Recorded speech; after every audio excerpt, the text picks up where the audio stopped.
Salut à vous, petits et gros tentacules, retour à l'Empire des Cerisiers, retour à Yokai pour parler aujourd'hui des petits Tanuki. Tanuki qui se retrouvent donc dans Yokai de la page 40 à 47. Alors, les Tanuki, c'est quoi? Voilà, c'est eux, ils sont... Ah, putain, point cadré moi-même. Voilà, tracteur, méchant tracteur. Donc les tanuki, ces espèces de clébards ratons laveurs tout mignons, souvent représentés avec des tambours ou avec des bouteilles d'alcool saké, qui ont des paires, des bourses totalement disproportionnées, gigantissimes, et qui ont souvent des pouvoirs de polymorphie. Enfin, souvent, dans le folklore, hein, il y a pas mal de légendes qui le reprennent, ça se voit dans les mangas, machin. Et en l'occurrence, dans le DC, oui, ils ont des pouvoirs de transformation. Voilà.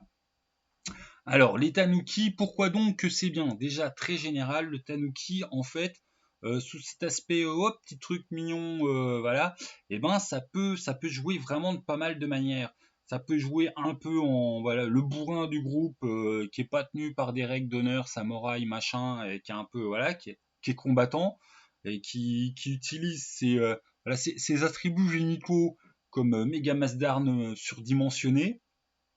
Ça peut jouer, bah, du coup, hein, à cause des bourses. On a souvent un joueur à table qui aime bien jouer le guéluron, le personnage sympathique. Bah là, en l'occurrence, tu peux en faire des conneries, même si à mon avis, ça peut devenir un peu vite lourd. Mais bon, hein, c'est votre table, vous voyez. Mais les Tanuki, à cause de leur côté sympathique, accepté par tout le monde, et puis ces grosses bourses, et puis qui peut avoir des caractères un peu campagnards champêtres, peut être un personnage le personnage drôle du groupe. Et puis en plus, c'est pas du tout inutile puisque le Tanuki a un des pouvoirs absolument les plus cheatés de l'EDC, enfin l'Empire des Cerisiers, et ce qui leur permettra en fait de jouer aussi un des meilleurs magouilleurs. Voilà, les joueurs qui aiment bien jouer les magouilleurs, ciao les Bakeneko, ciao les Kitsune, le Tanuki, bah, d'un point de vue mécanique, c'est peut-être bien le plus balèze. Voilà, tout simplement, puisque le Tanuki a voilà, le meilleur accès à tout ce qui est transformation. Le polymorphe du groupe, le casse-couille, donc il suffit que tu mettes, voilà, que tu aies bien bétonné tes pouvoirs de transformation, puis à côté, tu sois un balèze à la chat. Et en plus, vu que, mais, enfin voilà, t'es pas un Bakeniko, enfin t'es pas un chat, t'es pas un renard, t'es pas un yokai dont on se méfie, t'es pas un yokai qui a une réputation de fourbe, t'es un yokai qui a une réputation très positive, liée à la nature, voilà, qui est liée à des lieux positifs. Enfin, vous êtes vraiment perçus assez comme des gentils, ça fait partie des yokai les plus intégrés à l'Empire. Dans les grandes villes, il y a des voilà, il peut tout à fait avoir un quartier Tanuki. Ils ont quand même leur petit village caché dans les forêts. C'est des esprits qui sont à la fois respectés et aimés par l'ensemble de la population. Donc déjà, bah, c'est facile à jouer. Hein, t'es pas un suspect. Et en plus, voilà, vu que t'es pas suspect, si c'est toi le magouillou du groupe, on ne verra pas venir. Hein. C'est pas comme si voilà, c'est pas comme si t'es une lièvre, une lapin ou une chat où on va un petit peu plus se méfier. Parce que bon, bah, les lièvres, ils ont pas une mauvaise réputation, mais ouais, leur charme est connu. Donc du coup, le tanuki, personne s'en méfie. Hein. Au pire, on va te prendre un petit peu pour le rural bourrin. Qu'en fait, tu peux être méga subtil. Donc, qu'est-ce qu'on va te proposer dans Yokai? Hein, on va déjà faire le tour des éléments qui te sont donnés, puis on va s'arrêter un petit peu sur chaque élément, puis on finira par l'aspect technique de la transformation, parce que de toute façon, c'est ce qui conclut le passage sur les Tanuki, et ça tombe bien, moi j'ai des choses à en dire. Alors, oui, pas oublier, hein, parce que je ne prends pas des notes pour rien. Le Tanuki aussi, il est quand même bien lié à Sarutaiko, donc il va être lié aux aspects de la nature. Donc c'est un personnage qui est facilement prenable comme héros, parce que en fait, voilà, c'est des protecteurs de la nature, c'est plutôt des gentils. Donc en fait, ils ont un background qui ont des raisons de faire que, bah ouais, on veut aller faire le bien. Voilà, un jeune Tanuki qui part à l'aventure avec une bande de héros humains, ça ne choque personne. On est dans l'esprit du personnage. Voilà, tout simplement. Donc déjà, on a les généralités. Bon, c'est un peu tout ce que je vous ai fait, hein. Le fait qu'ils sont aimés, bien intégrés et respectés par l'ensemble de la population. Ils ont des villages cachés à eux dans la nature, ils ont des quartiers à eux dans les grosses villes. Ils se mélangent facilement aux humains, ils ont intégré la culture humaine et transmis deux, trois petites graines de leur culture à certains peuples de l'Empire. Donc voilà, Au niveau de leur rite religieux, derrière, il y a certains trucs très anciens. Ils sont, voilà, bon, ils ont le truc qui va motiver certains joueurs. Ils ont une paire de corones, voilà, totalement. C'est un couteau suisse, c'est multi-usage, c'est la folie. Tu peux te créer voilà, c'est un jeu de rôle qui te propose de te créer un avantage couille en béton, en pierre d'escrisier, avec les tanuki. Ça te fait tout, hein. Ça te fait masse d'armes, filet de pêche. Dans les exemples, ils donnent quoi? Ouais, nappe de repas. Bon, moi, moyen. Ouais, bof, non. Mais chacun, il fait comme il veut. C'est vraiment. C'est leur, c'est leur trait primordial. Voilà.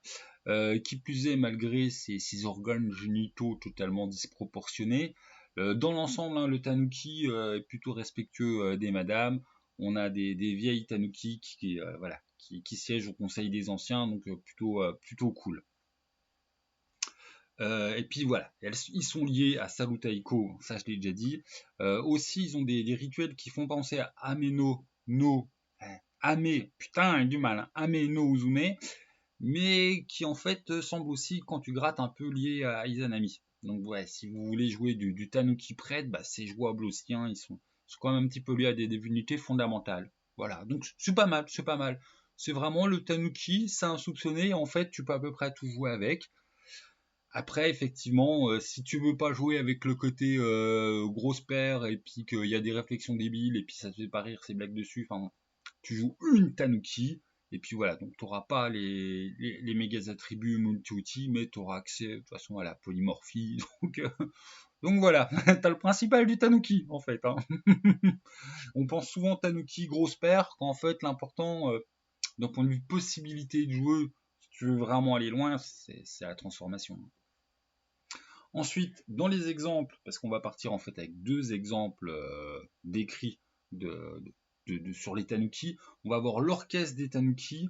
Là, on est dans Agon, en fait. On a une bande de tanuki qui se balade dans l'Empire. Et quand ils restent un peu trop long, enfin voilà, quand ils jouent, en fait, ils appellent l'orage. Alors, est-ce que c'est une bénédiction, une malédiction? Il y a différentes légendes sur eux. S'ils restent trop longtemps, bah, ils vont appeler un petit peu une catastrophe chez toi. Donc, c'est un orchestre itinérant. Est-ce qu'ils sont liés au dieu de l'orage? Est-ce qu'ils sont là-dessus? Voilà, il n'y a pas de truc qui est tranché au niveau du background, même si le scénar qui t'est proposé, t'as envie de dire oui, si en fait c'est un peu tranché. Ouais, mais voilà, t'as des pistes, tu fais un peu comme tu veux. Il a donc des origines mystérieuses. Et puis justement, comme je viens de le dire, il y a trois accroches pour les utiliser, cet orchestre. Alors on a un scénar qui est... enfin, scénar, je vais tout simplement le montrer. On a une des accroches qui est assez bien développée. Voilà. Elle commence ici, elle fait blablabla, blablabla, blablabla, blablabla, blablabla, blablabla. Donc tu sens qu'en fait Olivier il a dû le jouer. En fait, résumé de partie en fait de l'auteur. Et il te montre qu'est-ce qu'on peut, voilà, comment on peut les utiliser, qu'est-ce qu'on peut jouer. C'est assez sympa. On a une toute petite accroche de quelques lignes qui est très, en gros c'est un seigneur voilà, qui t'envoie les chercher. Et puis on a une accroche qui est plus intéressante. Celle-là, hop, qui va en fait te permettre de te rendre compte que ouais, mais alors en fait, peut-être que je vais le faire bien avec leur vrai nom pas du tout en français. Peut-être que les Tanukibayashi, c'est une des clés qui permet en fait de sortir. Donc hein, voilà, Empire des Cerisiers, c'est coincé, hein, il y a les barrières divines, et c'est peut-être une des possibilités d'aller au-delà de la barrière divine. Donc petite accroche intéressante pour tous ceux qui sont motivés voilà, qui sont arrivés au temps de jeu de se dire on aimerait faire un saut hors de l'Empire, bah tu vas peut-être courir après l'orchestre de Tanuki, tout simplement parce qu'il semble faire partie de ceux qui possèdent un moyen de franchir la barrière. Donc intéressant. Voilà. Qu'est-ce qu'on a d'autre aussi? Alors on a une carte. Bon ben Sakae, il y a des cartes. Jolie carte, un village caché, avec sa petite légende qui dit des trucs. Attention, dans le corps de texte, t'as pas de truc qui va te décrire le Wadeko Mura pour te dire il y a tel truc dans le village, chose qui est souvent dans le reste du bouquin par rapport à des villages de yokai. Là, c'est un village type caché dans la nature avec des noms évocateurs, une jolie carte. Mais si tu veux l'utiliser en termes de jeu, voilà, faut que tu fasses marcher ton imagination avec les légendes il y a un côté, voilà, il y a un côté support visuel qui va t'aider à rêver. mais ça va être à toi de faire. Bon, tu as des petites options de règles, tu as les feuilles de transformation. Et hop, je me cueille une feuille d'arbre sacré sur la tronche et ça me permet de me transformer. Ensuite, on a les samouraïs justice wasabi. Bon, bah, SJW, hein, c'est fait exprès. C'est un groupe de Madame Tanuki qui était sous la contrainte de gros lourdeaux de Tanuki et qui l'ont fait à l'Amazon un soir. Elles ont fait révolte, elles ont coupé les bourses et le lendemain matin, voilà, il y avait des petites statuettes de Monsieur Tanuki émasculé. Puis elles s'étaient emparées des symboles de pouvoir. Et puis voilà, puis en fait, il y a, c'est des redresseuses de tort, les samouraïs justice wasabi, et donc c'est un réseau féminin qui est dans l'Empire. Il n'y a pas que des tanuki, même si voilà, la légende leur prête la fondation de cet ordre. Puis ouais, bon, hein, on le sent, Kakae, c'est un petit gaucho. Coucou camarade. Et ouais, donc il s'est lâché. On a 3 accroches de scénar, 1, 2, 3, je dis n'importe quoi. On a 2 accroches de scénar qui sont avec les social justice samouraï wasabi. Et puis voilà, alors j'avais noté des trucs avant de partir complètement en live. Putain, faut vraiment que j'apprenne à me lire. Ouais, donc c'est Tanuki plus Fimo plus Social Justice Warrior plus Amazon. Tu mélanges tout, tu balances dans l'Empire des Cerisiers et effectivement, t'as les Samurai Justice Wasabi. Il y a donc leur histoire et il y a des petites accroches qui le vont bien. Alors c'est des accroches qui sont plutôt dans la gentillerie. Moi en accroche, je voyais bien un truc, hop, je vous livre un scénar de tête. Vos héros, ils arrivent, oh, il y a la princesse de tel coin, machin, fille importante de la famille, elle a été kidnappée, hop, vous partez à la recherche de la princesse, sauf que bah, quand vous la retrouvez, en fait, elle n'a pas été kidnappée, elle s'est barrée avec les samouraïs justice wasabi, parce qu'en fait, son père est un con, et puis l'héritier légitime, ça va être son frangin, et c'est un con, ils oppressent les paysans, ils sont pas gentils, enfin voilà, vous des mecs que tes héros ils auront envie de dire ouais en fait on va pas la ramener, c'est des connards. Voilà. Et du coup ils peuvent faire alliance avec les samouraïs justice wasabi à la princesse. Là hop, élément de quête, vous allez chercher une feuille de transformation qui aide beaucoup à la transfo, comme ça hop, quand vous ramenez la princesse, ben à l'air de rien, le shogun, le gunabe, le chef de famille, le but du jeu ça devient le kidnappé, qu'il y en a un qui prenne ou une samouraï justice wasabi qui accompagne le groupe, qui prennent l'apparence du chef, qui dit ouais bah alors en fait j'ai fait un rêve machin, les dieux me sont apparus, c'est la princesse qui va être mon héritière, je déshérite fiston. Et là tu peux faire fin du scénario, oh on a fait des magouilles, tout le monde il est heureux, faut qu'on fasse disparaître l'ancien chef, on va l'envoyer loin. Enfin, va falloir faire un gros scénar magouille. Et si tu veux être un peu moins dans le tout à punaise facile, moi, fiston qui est déshérité, il n'est pas forcément du tout d'accord. Et là, l'enjeu, ça devient d'éviter une guerre civile parce que bon, on a essayé de faire les gentils, on a pris un chemin court de solution, mais au final, voilà, le coin à la limite de l'explosion et de la guerre civile, il va falloir qu'on règle des problèmes. Pardon, moi, c'est ce qui me passait en tête en relisant le petit délire sur les samouraïs justice wasabi.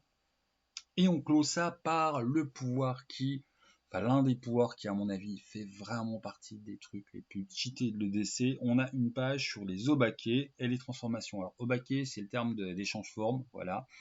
En sachant que ça va être une page de règles qui va vous servir, en fait, pour tous les yokai à change-forme. Voir si vous voulez avoir un pratiquant de magie qui vous casse les pieds pour avoir des trucs de change-forme.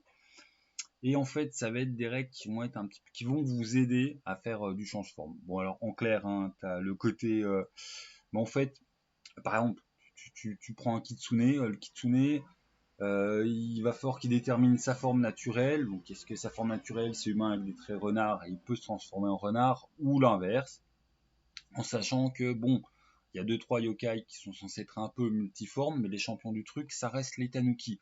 Et c'est des règles qui sont un peu cadrantes, qui vont t'aider parce que c'est un pouvoir qui coûte beaucoup, mais qui vont aussi limiter. Hein. Voilà, on va avoir ce délire on va choisir sa forme, ce qui est à mon avis même presque pas assez loin parce que le pouvoir de change-forme c'est vraiment complètement bourrin. Dans mon exemple de scénario, là je faisais intervenir les feuilles parce que si vous commencez à laisser dans les mains de vos joueurs la possibilité de faire les doppelgangers et de copier les PNJ à volonté, mais c'est la porte ouverte à péter les scénars. Hein. C'est vraiment, ça fait partie des pouvoirs très très très puissants qui te cassent très facilement un scénar. Hein. Ça vaut largement la télépathie dans les scénars d'enquête. Hein. C'est lui le coupable, voilà, j'ai lu dans sa tête. Scénario d'enquête, 5 minutes, fini. Voilà, les scénarios de voyage, ouais, moi j'ai téléportation, donc zoom zoom, voilà. Tu prends le scénar tu mets à la poubelle parce qu'en fait on va directement de A à B en éludant le scénar. Le pouvoir de transformation dans les mains d'un joueur magouilleur, c'est vraiment une bombe à niquer les parties.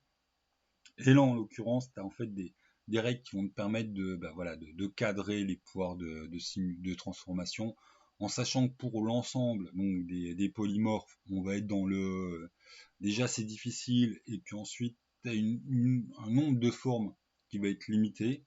Hein, par exemple, Kitsune, t'as pas spécialement de raison de pouvoir prendre n'importe quelle forme. Hein, c'est ta forme humaine, ta forme de renard. Et ça insiste bien que les yokai qui ont vraiment des pouvoirs de transformation et qui font un peu ce qu'ils veulent, hein, c'est vraiment les vieux, voilà, les gros balèzes, les pas beaux joueurs, en fait. Mais après, s'il y a un tanuki à table, c'est quand même débile de complètement le brimer. Donc il y a des conseils pour pouvoir jouer les transfos. Soit en fait tu vas être dans la combinaison de pouvoirs, voilà, avoir beaucoup en tanuki, beaucoup en transformation, et puis l'atout qui le fait bien, comme ça tu as un gros bonus avec tes D6. Soit on va conseiller aussi voilà l'avantage forme naturelle alternative qui marche un peu pour ce que tu veux. Bon, la forme naturelle alternative, on est vraiment en pensant au Kitsune, au Bakeneko, voilà, qui veulent prendre des formes naturelles liées à leur esprit. Enfin, que les renards puissent se transformer en renards, les chiens en chats, c'est un peu voilà. Hein. Les Tengu qui veulent ressembler à des corbeaux, s'ils veulent, enfin voilà, on est dans quelque chose qui a de la cohérence, qui a du sens par rapport à c'est quoi le yokai, qu'est-ce qu'on joue, c'est quoi la bestiole. Le tanuki, c'est celui qui va pouvoir t'emmerder. Je vais me transformer en objet, je vais me transformer en arbre, je vais me transformer en. Donc voilà, t'as le choix. Moi, je trouve que pour les tanuki, les premières méthodes, à savoir qu'en fait, on est vraiment sur. C'est de créer une spécialisation au rythme de transformation, en fait, tout simplement, avec des trucs difficiles, et il faut investir pour du temps, machin. Le fait d'avoir un avantage de forme, en fait, que t'achètes la forme, donc t'es moins, voilà, tu vas transformer en des trucs spécifiques. Du coup, c'est beaucoup moins souple, mais tu n'auras pas à investir dans la durée, dans sa 30 EG beaucoup plus simple. Voilà. Donc, de toute façon, c'est comme souvent avec l'Empire des Cerisiers, c'est un côté kit, c'est un côté guide de conseil, c'est un côté tiens, voilà, moi je t'ai déjà fait ça. Après, vous faites un peu comme vous voulez à table. Putain, je commence à avoir la voix tuée. Donc voilà, cette petite page, la page 47, qui est bien et qui a à vous en emparer et puis à faire un peu à votre sauce pour que ça corresponde à votre esprit de jeu. Si vous dans le groupe ça vous fait marrer que le tanuki puisse prendre tout plein de formes, vous en restez vraiment les champs, la spécialité rite de transformation, pop pop. Si toi en tant que MJ, ton tanuki qui te fout tous tes scénars en l'air parce qu'il se transforme en 15 millions de trucs, tu vas vite faire ouais on va garder les champs machin, puis en plus on va faire péter des avantages et tu prends pas la forme de qui tu veux quand tu veux, sauf si tu vas aller nous chercher des feuilles sacrées qui sont pas si faciles que ça à obtenir. Voilà. Bon c'était tout, c'est pour les petits tanuki. Putain j'ai réussi à faire tout ça de temps sur cette page, mais tout simplement je pense que les tanuki, ça fait vraiment partie des yokai qui sont très couteau suisse pour les joueurs. Tu peux jouer des tas de trucs différents avec les tanuki qui sont faciles à intégrer dans des groupes de jeux, voilà, dans des groupes de héros de l'Empire des Cerisiers, qui vont pas te mettre d'ambiguïté, qui vont pas te semer la merde. C'est transformation, mais voilà, c'est pas par leur présence et leur aura sombre et leur machin qui vont te compliquer le BG. Le tanuki, ça passe partout et du coup, c'est cool. Voilà. Puis si en plus tu veux être dans les magouilles divines, vu qu'ils sont liés à Saruta Eiko, tu peux facilement les introduire pour des magouilles divines. Donc les tanuki, c'est bon, mangez-en, jouez tanuki. Et abusez pas trop des méga paires génitales, hein, parce que c'est rigolo une ou deux fois en partie, mais c'est pas brancalonial, hein, c'est l'Empire des Cerisiers.